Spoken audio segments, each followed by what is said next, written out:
Hi everyone. We're starting to feel the heat of early summer here in Southern California. I'm in Zone 10B. The plants have responded enthusiastically to the warm weather as the garden is flourishing. The transition to warm season vegetables is complete. In this video, I'll take you on a tour of our container garden and harvest our remaining cool season vegetables, as well as some early maturing Shishito peppers. I'll also be doing some chores. I'll plant and set up a cage for Asian bitter melon. I'll transplant Blue Lake bush bean plants, and I'll feed the plants in the garden with an organic liquid fertilizer. We would love to hear from you in the comments about any connections you have as you watch this video. If you get anything out of the video, please consider hitting the like button. We would really appreciate it. All right, let's go ahead and get started. In these pots, I have Persian cucumbers. So in this pot, I have 2 plants. And in this pot, I have another 2 plants. They're being trained up twine. And as I zoom out, you can see that these plants are growing really well. They have reached the top of the trellis, which is 6 feet.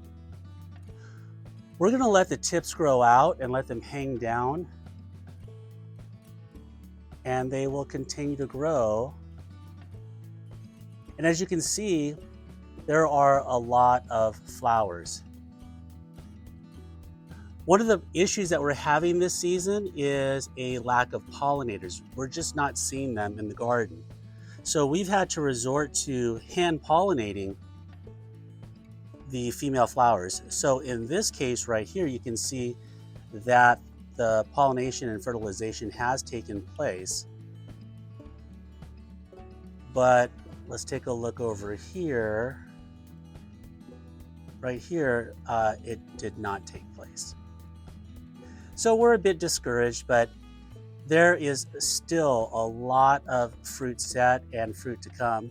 We've harvested a couple and they're just really delicious.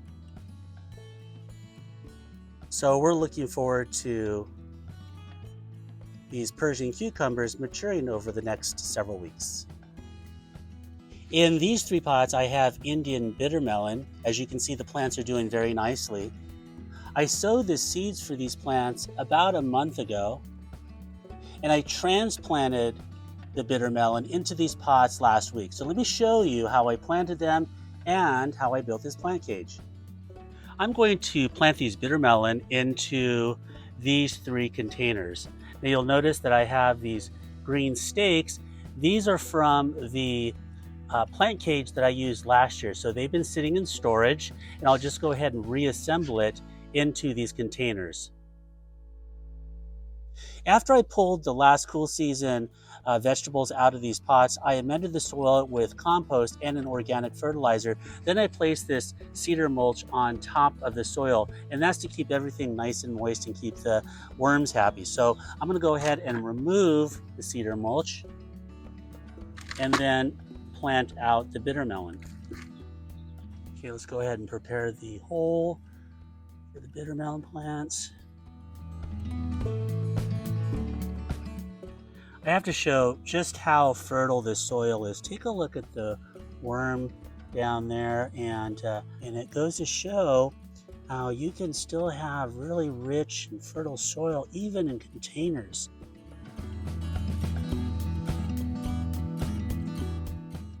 Okay, let's go ahead and continue planting.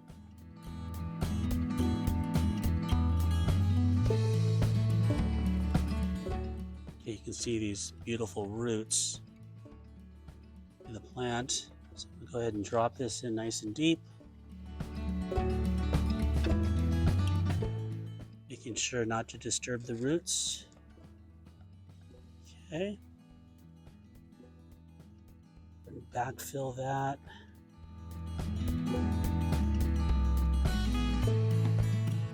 Okay, so I'm going to go ahead and return the mulch to keep that soil nice and moist. Okay, 1 down and 2 more to go.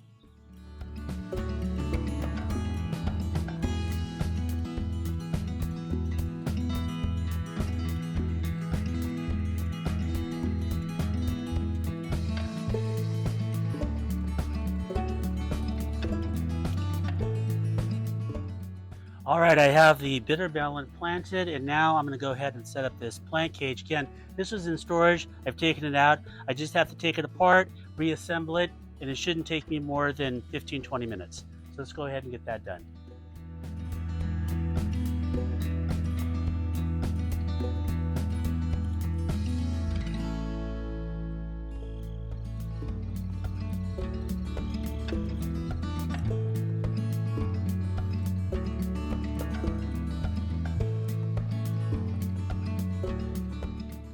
All right, the plant cage is done.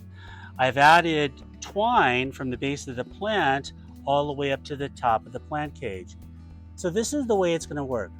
As the plants grow, I will attach the vines to the 3 lines of twine with these clips. So the vines will climb up those lines of twine, and as it sends out lateral shoots, I'll train the lateral shoots to cling onto either this first level, and as the plants grow, I may also train it to the second level, and as it gets to the top, I could train the ones at the top at the 3rd level.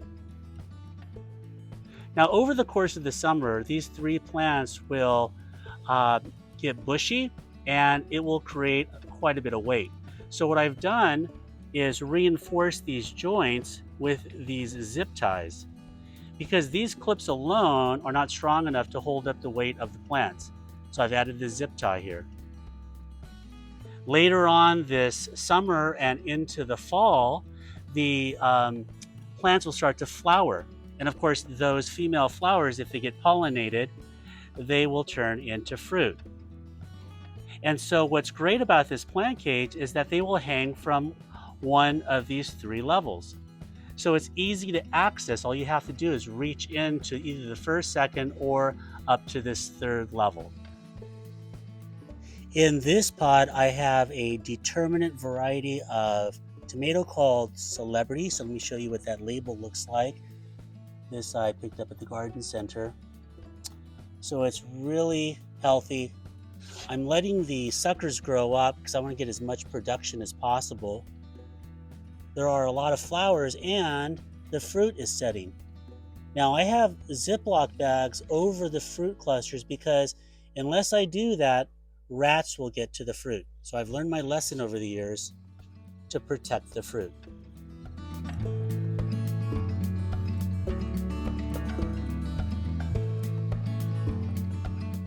In this pot, I have Blue Lake bush beans.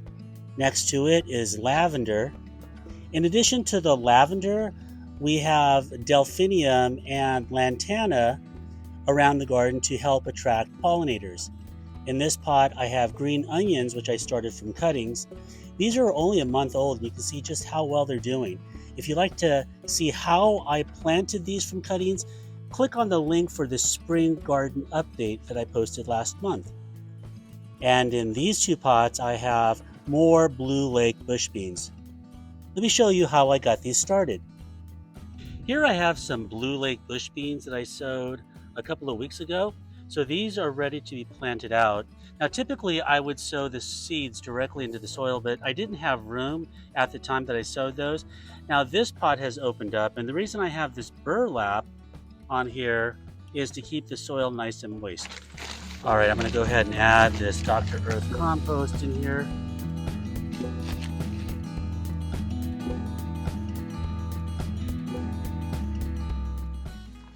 Okay, let's go ahead and start with this one here. Now I planted or sowed 2 seeds per cell. You can see they both germinated and they have a nice root system. And I want to try to tease these out really carefully so I can plant both of these as opposed to having them too close together. So when I do this, I'm being really careful to tease out the roots, separate them.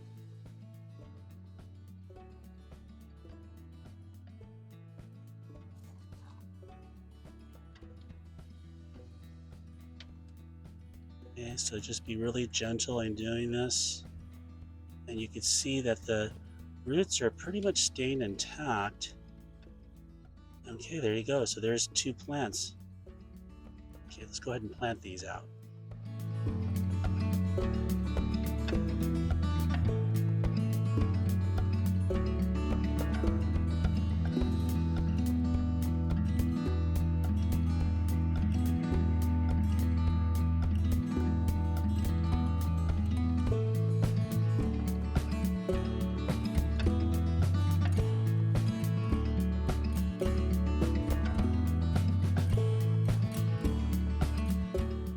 Okay, so these are looking really good.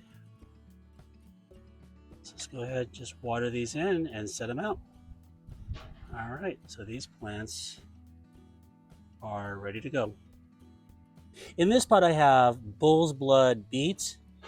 These were planted a couple of months ago, so I'm going to go ahead and harvest these and make room for some bush beans.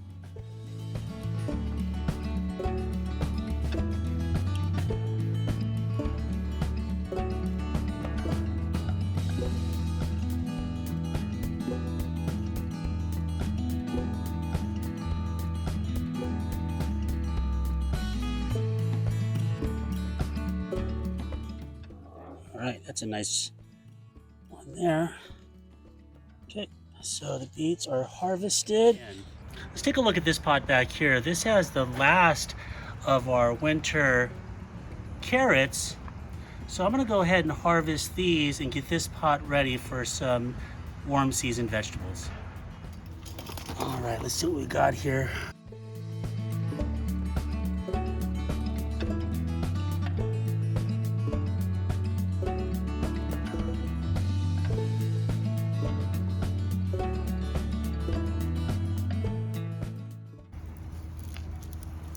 That's a little bigger. Too bad. Okay, so these are the last of the cool season carrots. In this pot we have a Thai pepper plant that Ginger started from seed. This is a Perilla plant. We use the leaf from Perilla for Asian wraps.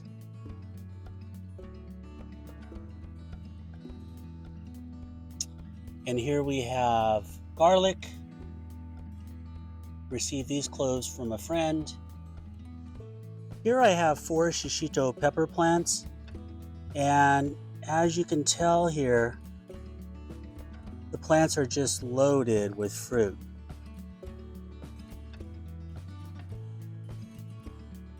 Let's go ahead and harvest some of these peppers.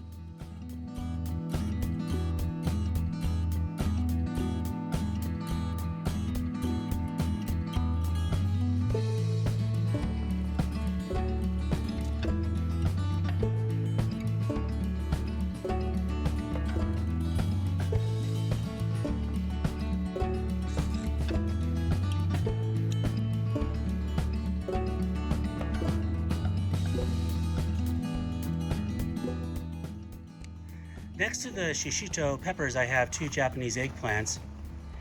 And as you can see, the plants are looking really healthy.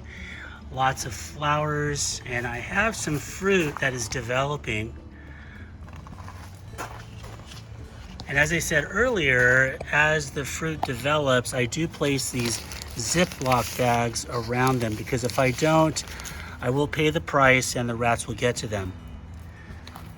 All right, these Japanese eggplant are looking really good. In these 2 grow bags, I have Satsuma sweet potatoes. So in this grow bag, I have 2 slips or 2 plants. And in this grow bag, I have 1. Now, normally I would plant 3, but it just seems to get a little bit too crowded with the roots. So this year I decided to reduce the number of slips that I placed into the grow bags. Another thing I'm trying this year is also cutting back the vines to 50%. I read an article that states that by cutting back the vines 50%, it produces higher yields. So we'll see if that works. In these 2 grow bags, I'm growing red Norland potatoes. Now, I'm trying a new method. It's called the Ruth Stout method of growing potatoes. I learned about this through Be Better Garden on YouTube. Batavia was very generous in answering my questions about this technique. So basically what you do is you lay your seed potatoes on top of the soil, and the soil is about 6 to 8 inches below the top of the grow bag. Then you lay a mulch on top of it. In this case, I'm using a shredded cedar mulch. Now, the Ruth Stout method says that you should use rotted hay. I don't have that, so we're just going to give this a try, and hopefully it works. So we'll just wait and see. In these 5 pots, I have an indeterminate tomato called Momotaro. I have them growing up this trellis I put together last month. This is a great trellis. It's portable, very strong, easy to put up. It took me about a half an hour to assemble this trellis. If you'd like to see how I did that, click on the link in the description. Let's take a closer look at how I'm training these tomatoes up the twine. The twine is anchored at the base of the plant. You'll notice that the main stem or the main leader is clipped to the twine. So this main leader is being trained up this twine. And along the way, the sucker, which would be growing out at a 45-degree angle from here, is cut out. So as we go up, you'll see another clip. Continue up, another clip, and these suckers are being cut out. Now the purpose of cutting out the sucker is to direct all the energy up the main leader. By directing the energy up the main leader, we're going to have more flower clusters, and as the fruit sets, it will help to develop the fruit because all the energy is going to the fruit. Another purpose of cutting out those suckers is to minimize the bushiness. By minimizing the bushiness, we'll have good airflow from the wind going through the plant and minimizing disease. Now, the only exception to cutting out the sucker is down here at the bottom, where I let a second sucker go off to the side. So I'm training this stem to go up a second line of twine. So here's the twine, and there's the clip. So again, along the way, I am cutting out the suckers to direct the energy up this second line of twine.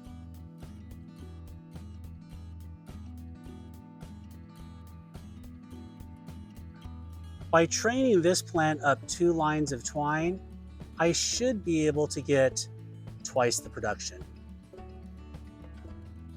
At least that's the hope.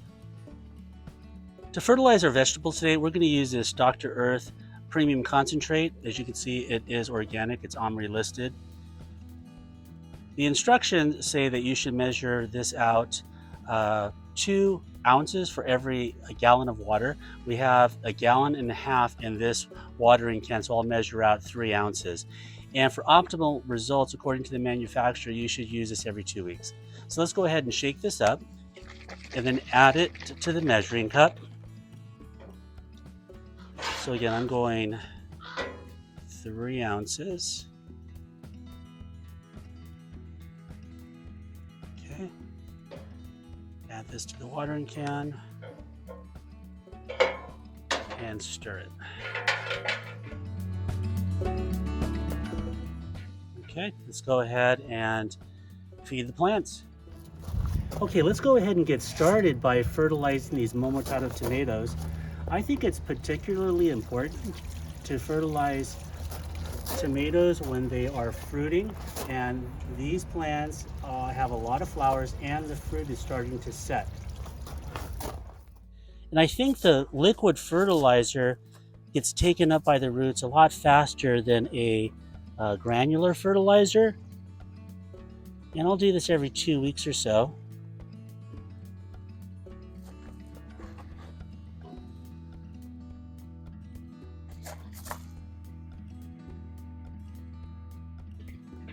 And as I water in the coming days, that fertilizer will just continue to work into the root zone.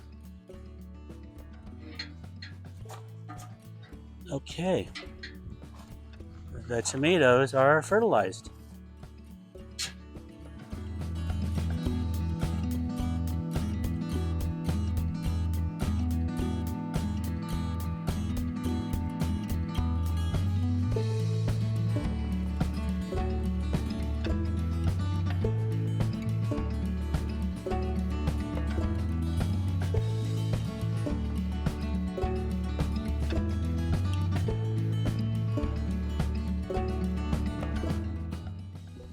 So there you have it. This was our early summer veggie garden update. I hope you enjoyed the tour. Let's take a look at our harvest last week of beets and carrots and of the shishito peppers today. If you'd like to see how we prepare shishito peppers, click on the link in the description. Please consider liking and sharing this video with people that you know. And please consider subscribing to our channel. We would really appreciate your support. Check out these videos for more topics related to our garden. And as always, thank you so much for watching.